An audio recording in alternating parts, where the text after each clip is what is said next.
A few years ago, Pimax announced that they were making an 8K headset with 200-degree field of view. Now, as a VR enthusiast, I got pretty excited about this, so much so that I decided to drop £500 of my own money into their Kickstarter campaign. Now, as the Kickstarter progressed, I changed the order from the 8K to the 5K Plus, as a lot of backers did, because there was lots of improvements in the panel design. But ultimately, I wanted this thing to be a replacement for the headset that I was using at the time, which was the original Vive. Now, the development time took quite a long time. It took a lot longer than what they had originally anticipated, and that's fine. It's a complex piece of groundbreaking equipment, I would understand that. But I got impatient nonetheless and decided to upgrade to the Vive Pro. Ironically, a couple of days later, the 5K Plus arrived in the mail, and I spent all of about a day fiddling with it. Unfortunately though, I couldn't really get it to work very well. I wasn't happy with what it was producing. The Pi tool was buggy and kept crashing. The resolution that SteamVR was producing was nonsense. So I put it back in its box and stuck it on a shelf, where it's been sitting collecting dust for the last 18 months. Since then, my channel though is focused more on sims, particularly racing sims. So I was wondering the other day, is this thing any better now? Has that passage of time solved all of those problems, all of those niggles? And what is this thing like to race with? I mean, after all, we've got that glorious 200-degree field of view. So I think it's time that I reopen this box and see if this thing has got any better with time. Actually, I'm just messing with you. It's just a light in here. I've taken the headset out already.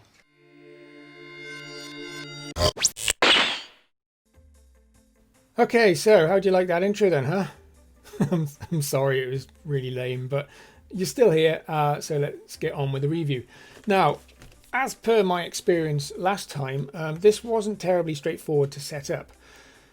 Basically, the Pi tool that you have to download in order to get this working won't see the headset half the time. So despite the fact that it's powered on and connected, it says that it's not there. I found the solution to this was just I had to reset the service and then it would work. The next thing that I ran into was the tracking itself. It wouldn't always pick up the base station straight away. Sometimes, once or twice, it did. Which pleasantly surprised me, but a lot of the time it just wouldn't see them. Again, the solution to this is something slightly ad hoc. It involves standing around and waving the headset in front of the base stations until it figures out that it's a headset and not a pencil sharpener. Now, the Pi tool itself is actually quite good this time around. It seems to be a lot more solid. It didn't crash once. And I was able to download it from the Pimax website, where before I had to go hunting around in a back alley forum to get myself a copy. Also within the Pi tool, I found a couple of interesting options. One of them is you can change the colour of the LED strip on the front.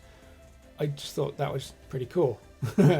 And the other option is called hide hidden mask, or apply hidden mask, or hide mask, or something like that. Anyway, I don't know I can't remember what it is now. I'll put it on the screen for you. But anyway, it's checked by default.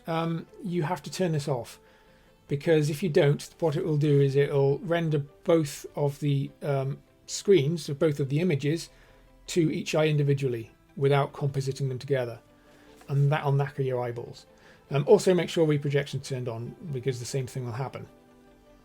Yeah. So once all that's done, and it's a little bit of a potch, but once all that's done, and the headset's connected, and it's tracking, and your eyes are screwed in, and it's all good, then it's just a question of firing up SteamVR and jumping into your favourite sim.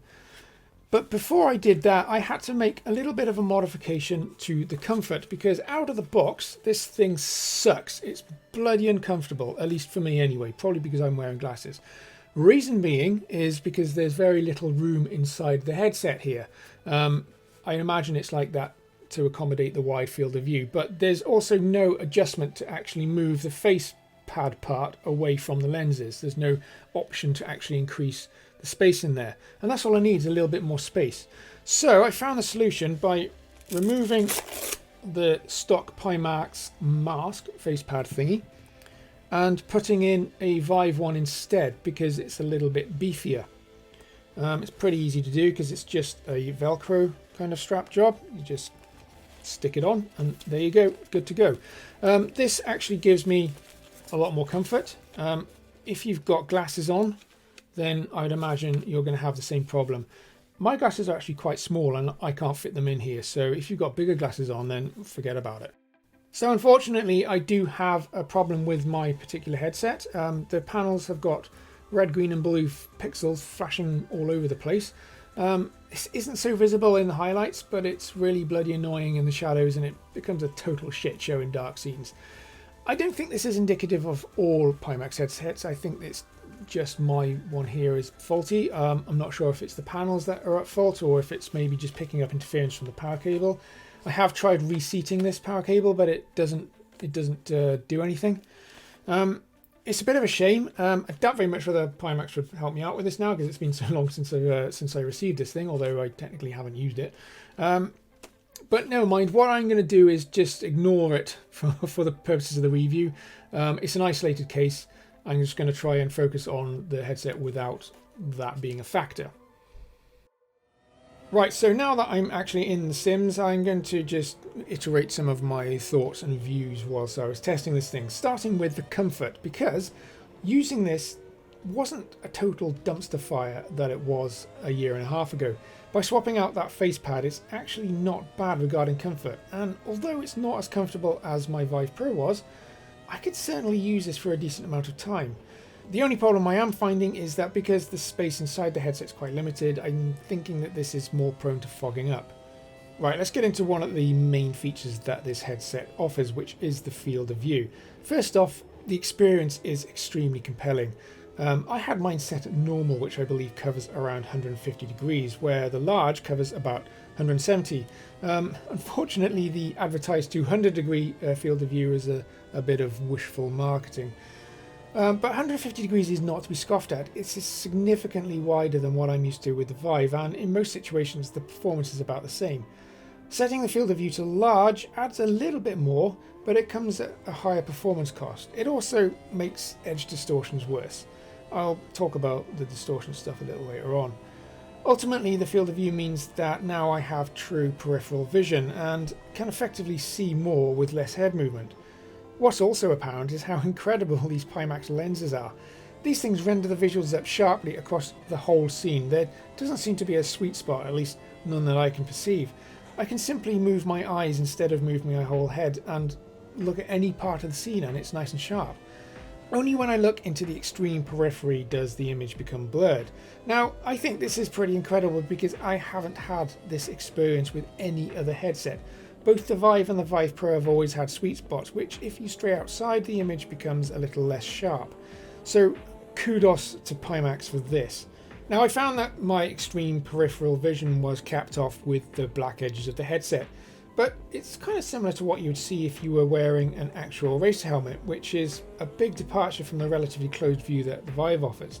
So that field of view is pretty awesome, but let's talk about the other aspect of this headset, which is its resolution. I've got my Steam Super Sampling set at 150%, which means the Pi is delivering 3772 pixels by 3224 pixels per eye. That's pretty impressive compared to the Vive Pro's 2468 by 2740 per eye, and the Vive is actually considered to be a higher resolution headset, and quite frankly it does deliver, but the Pimax goes a little bit further in making these details sharper again.